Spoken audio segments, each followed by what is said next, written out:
اعوذ باللہ من الشیطان الرجیم بسم اللہ الرحمن الرحیم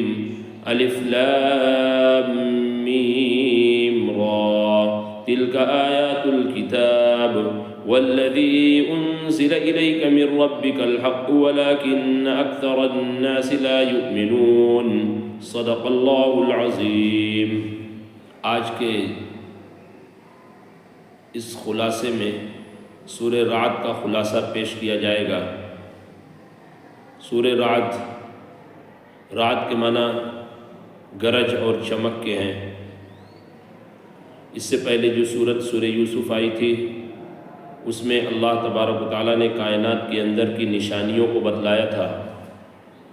کہ کائنات کے اندر بہت ساری نشانیاں ہیں۔ اس صورت میں اللہ تبارک و تعالیٰ نے کائنات کی ان نشانیوں کو بالتفصیل بیان کیا، اور اللہ تبارک و تعالیٰ نے فرمایا کہ 7 مضبوط آسمان بنائے اور پہاڑوں کو بنایا اور اسی طرح زمین کو بچھا دیا۔ اس کائنات کے اندر بہت ساری چیزیں موجود ہیں جو خدا تعالیٰ کی وحدانیت پر دلالت کرتی ہیں، لہذا اے کافرو تم سب کو ایمان لے آنا چاہیے۔ اسی طرح اس صورت کے اندر اللہ تبارک و تعالیٰ نے یہ ارشاد فرمایا کہ اللہ تبارک و تعالیٰ کو معلوم ہے جو ایک مادہ اپنے پیٹ میں رکھتی ہے اور جو حمل گھٹتا اور بڑھتا ہے وہ سب اللہ تبارک و تعالیٰ کو معلوم ہے۔ اللہ تبارک و تعالیٰ کسی قوم کی حالت کو اس وقت تک نہیں بدلتا جب تک کہ وہ قوم اپنی حالت کو خود نہ بدل لے۔ اسی طرح آگے اللہ تبارک و تعالیٰ نے ارشاد فرمایا کہ لوگ سکون حاصل کرتے ہیں تو انہیں چاہیے کہ وہ اپنے دلوں کو سکون پہنچائیں اللہ کے ذکر کے ذریعے۔ اللہ کا ذکر یہ دلوں کو سکون اور اطمینان دیتا ہے۔ لوگ عام طور پر سکون حاصل کرنے کے لیے ادھر ادھر گھومنے چلے جاتے ہیں، ٹرپ پر چلے جاتے ہیں اور وہ سمجھتے ہیں کہ ہمارے دل کو سکون پہنچ جائے گا۔ ہرگز ایسا نہیں ہو سکتا۔ قرآن کریم ہم سے کہتا ہے کہ الا بذکر اللہ تطمئن القلوب، سنو اللہ کے ذکر کے ذریعے ہی دلوں کو اطمینان اور سکون حاصل ہوتا ہے۔ اور اللہ کا ذکر کیا ہے؟ افضل الذکر لا الہ الا اللہ، کہ سب سے بہترین ذکر لا الہ الا اللہ ہے۔ اس کو آزمایا گیا ہے، یہ آزمودہ نسخہ ہے کہ اگر کسی کو بے چینی ہو، کسی کو کوئی پریشانی ہو تو لا الہ الا اللہ محمد الرسول اللہ کا ورد کرنا شروع کر دے تو انشاءاللہ اس کی وہ گھبراہٹ، اس کی وہ بے چینی دور ہو جائے گی۔ اسی طرح آگے اللہ تبارک و تعالیٰ فرماتے ہیں کہ یہ لوگ آپ کے تعلق سے کہتے ہیں کہ آپ رسول نہیں ہیں۔ قل کفا باللہ شہیدا بینی و بینکم، کہ اللہ تبارک و تعالیٰ ہی تمہارے اور میرے درمیان بہترین گواہ ہے، اور وہ لوگ جو کتاب کا علم رکھتے ہیں وہ بھی اس بات کی گواہی دیتے ہیں کہ آپ اللہ کے رسول ہیں۔ اسی طرح جو دوسری صورت ہے اس صورت کا نام سورہ ابراہیم ہے۔ سورت کے نام ہی سے پتہ چلتا ہے کہ اس میں ابراہیم علیہ السلام کے تعلق سے بیان کیا گیا ہے۔ چنانچہ اس میں ابراہیم علیہ السلام کے واقعے کو تھوڑا تفصیل کے ساتھ بیان کرتے ہوئے اللہ تبارک و تعالیٰ فرماتے ہیں کہ تم لوگ ابراہیم علیہ السلام کو اپنا مقتدی اور اپنا پیشوا مانتے ہو۔ حضرت ابراہیم علیہ السلام نے دیکھو کس طرح شرک سے براءت ظاہر کرتے ہوئے دعا کی کہ مجھے بتوں کی گندگیوں سے بچا لیجئے۔ سورت کی شروعات اس طرح ہوتی ہے، الف لام را کتاب انزلناہ الیک لتخرج الناس من الظلمات الی النور، ایک ایسی کتاب ہے جسے ہم نے اتارا آپ پر تاکہ آپ لوگوں کو ظلمات سے، تاریکیوں سے، اندھیریوں سے نکال کر روشنی کی طرف لے جائیں۔ اسی طرح اس صورت کے اندر اللہ تبارک و تعالیٰ نے فرعون کے واقعے کو تھوڑا ذکر کرتے ہوئے بنی اسرائیل کو متوجہ کیا کہ میری نعمت کو یاد کرو۔ وَإِذْ قَالَ مُوسَىٰ لِقَوْمِهِ اذْكُرُوا نِعْمَةَ اللَّهِ عَلَيْكُمْ کہ موسیٰ علیہ السلام نے اپنی قوم سے کہا کہ تم اپنے اوپر اللہ تبارک و تعالیٰ کی اس نعمت کو یاد کرو جس وقت اللہ تبارک و تعالیٰ نے تمہیں فرعونیوں سے نجات دی، کتنی خطرناک وہ سزائیں دیتے تھے، تمہارے بیٹوں کو قتل کر دیا کرتے تھے اور تمہاری عورتوں کو باندیاں بنا لیا کرتے تھے۔ اسی طرح آگے اللہ تبارک و تعالیٰ نے ارشاد فرمایا کہ تمہارے پروردگار نے تمہیں حکم دیا کہ اگر تم اس کا شکر ادا کرو گے تو تمہاری نعمتوں میں مزید اضافہ کرتا چلا جائے گا، اور اگر تم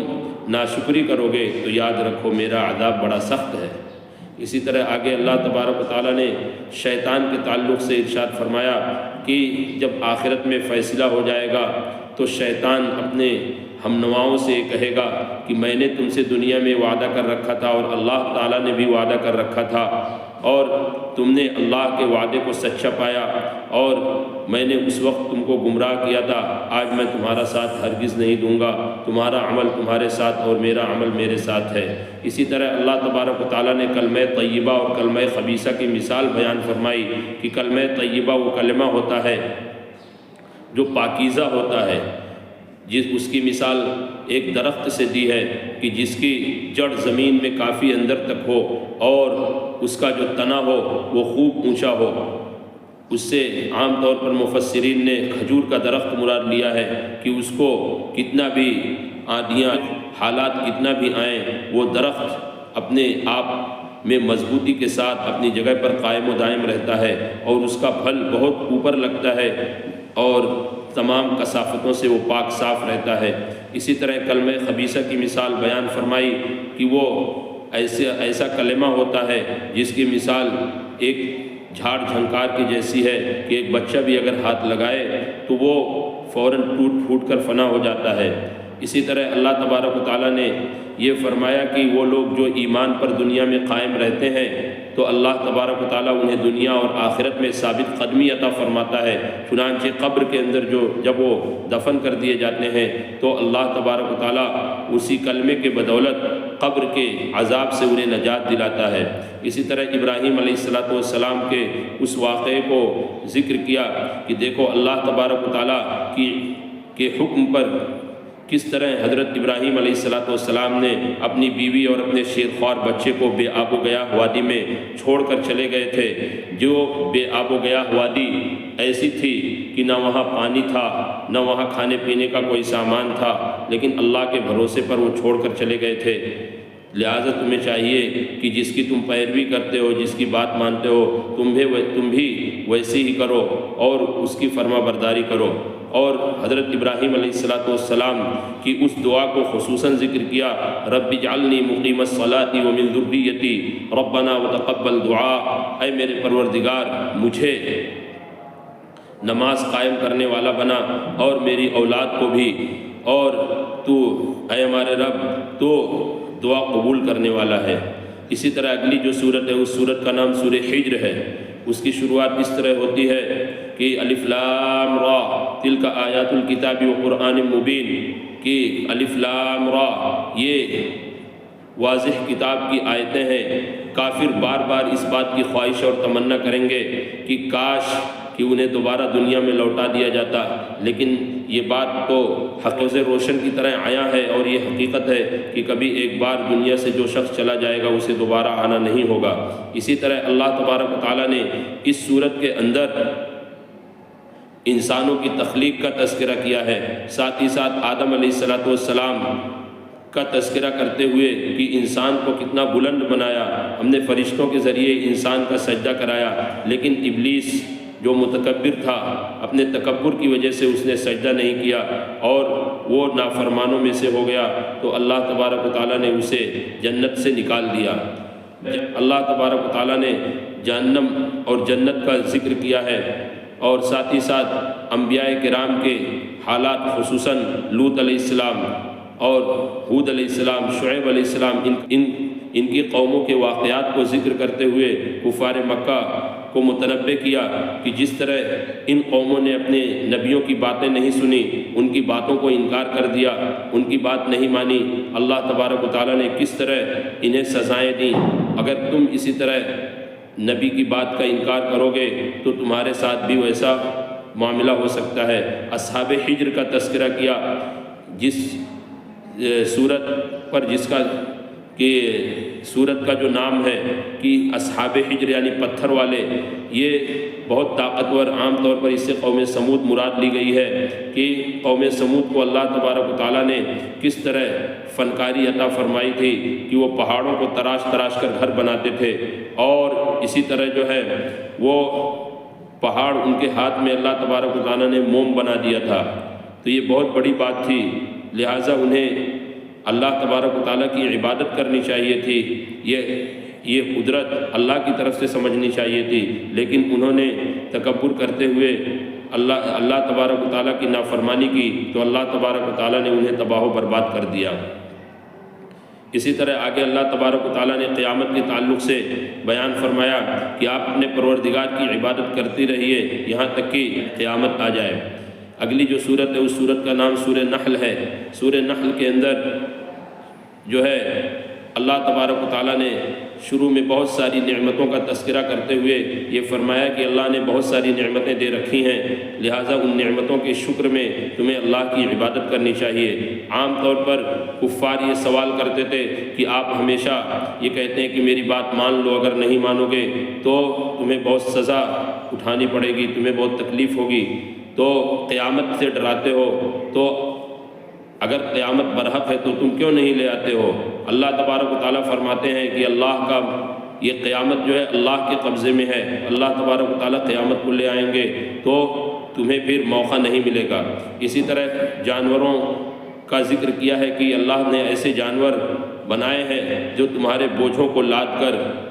اس طرح ایک جگہ سے دوسری جگہ لے جاتے ہیں جہاں تم بہت مشکل اور پریشانی کے ساتھ پہنچتے ہو۔ اسی طرح اللہ تبارک و تعالیٰ نے خیل، بغال وغیرہ کا ذکر کیا ہے، اور اللہ تبارک و تعالیٰ نے سمندروں کے اندر سے کتنی نعمتیں لوگ تلاش کر کے پاتے ہیں، کتنی چیزیں پاتے ہیں، سونے چاندی وہاں سے لوگوں کو ملتا ہے۔ اسی طرح سمندر سے لوگ مچھلیاں نکالتے ہیں اور پھر خوب مزے سے کھاتے ہیں۔ اللہ تبارک و تعالیٰ نے اسی صورت کے اندر فرمایا کہ اللہ کی نعمتوں کو اگر تم گننا اور شمار کرنا چاہو تو تم نہ تو گن سکتے ہو اور نہ ہی شمار کر سکتے ہو۔ اسی طرح آگے اللہ تبارک و تعالیٰ نے ان لوگوں کے تعلق سے ارشاد فرمایا جو لوگ کافر ہیں کہ جب ان کی روحیں فرشتے کھینچنے کے لیے آتے ہیں تو ایسی سختی کے ساتھ کھینچتے ہیں کہ انہیں بہت تکلیف ہوتی ہے، اور جب اہل ایمان کی روح نکالنے کے لیے فرشتے آتے ہیں تو بہت ہی آرام کے ساتھ ان کی روح نکالتے ہیں، انہیں بہت چین و سکون ملتا ہے۔ اسی طرح آگے اللہ تبارک و تعالیٰ نے دو غلاموں کا ذکر کیا، ایک غلام وہ ہے جو اپنے آقا کا فرما بردار ہے، اور دوسرا غلام وہ ہے جو ہمیشہ نافرمانی کرتا ہے، جو بھی کام اس سے اس کا آقا کہتا ہے ہمیشہ اس کے خلاف ہی کرتا ہے، کوئی کام اس کا صحیح سے نہیں ہوتا۔ اللہ تعالیٰ فرماتے ہیں کہ کیا دونوں لوگ برابر ہو سکتے ہیں؟ ہرگز ایسا نہیں ہو سکتا ہے۔ اسی طرح آگے اللہ تبارک و تعالیٰ اس صورت کے اندر اس بات کا حکم دیتے ہیں کہ ان اللہ یأمر بالعدل والاحسان وایتاء ذی القربى وینہی عن الفحشاء والمنکر یعظکم بہ لعلکم تذکرون۔ اللہ تبارک و تعالیٰ اس بات کا حکم دیتا ہے۔ اسی طرح آگے اللہ تبارک و تعالیٰ نے ایک اس بستی کا ذکر کیا جس بستی والوں کو اللہ نے بہت ساری نعمتوں سے نوازا تھا، لیکن اس بستی نے اللہ کی نافرمانی کی، اپنے اوپر کی گئی نعمتوں، جو انہیں اللہ نے نعمتیں دے رکھی تھیں ان نعمتوں کی ناشکری اور ناقدری کی تو اللہ تبارک و تعالیٰ نے انہیں تباہ و برباد کر دیا۔ اسی طرح آگے اللہ تبارک و تعالیٰ نے ارشاد فرمایا کہ تم دین کی دعوت دو تو حکمت کے ساتھ دو۔ حکمت کا مطلب یہ ہے کہ جس کو آپ دعوت دے رہے ہیں اس وقت کوئی پریشانی میں تو وہ شخص نہیں ہے، اور اگر پریشانی میں ہے تو آپ اس کی پریشانی پہلے پوچھئے، اس کے بعد اس کو پھر دین کی دعوت دیجئے۔ حقیقت میں یہ دعوت کارگر ہوگی اور یہی حقیقت میں حکمت ہے۔ چہ جائے کہ آپ فوراً اسے دین کی دعوت دینا شروع کر دیں، وہ کس پریشانی میں ہے اس کو کس پریشانی کا سامنا ہے، اگر آپ اس کو نہیں دیکھیں گے تو آپ کی دعوت بیکار ثابت ہو جائے گی۔ اسی طرح آگے اللہ تبارک و تعالیٰ فرما رہے ہیں کہ اگر تمہیں سزا دی گئی، کوئی تکلیف دی گئی کسی کی طرف سے، تو تم اپنا بدلہ لے سکتے ہو، لیکن بدلہ لینے سے بہتر یہ ہے کہ تم اسے معاف کر دو۔ معاف کرنا اللہ تبارک و تعالیٰ کا شیوا ہے، معاف کرنا اللہ کے بندے کا طریقہ ہے۔ اللہ کے رسول صلی اللہ علیہ وسلم اپنے دشمنوں کو معاف فرما دیا کرتے تھے۔ اس لیے اگر تمہیں کسی کی طرف سے تکلیف پہنچی تو تم بدلہ تو لے سکتے ہو، لیکن اگر معاف کر دو تو زیادہ بہتر ہے۔ آگے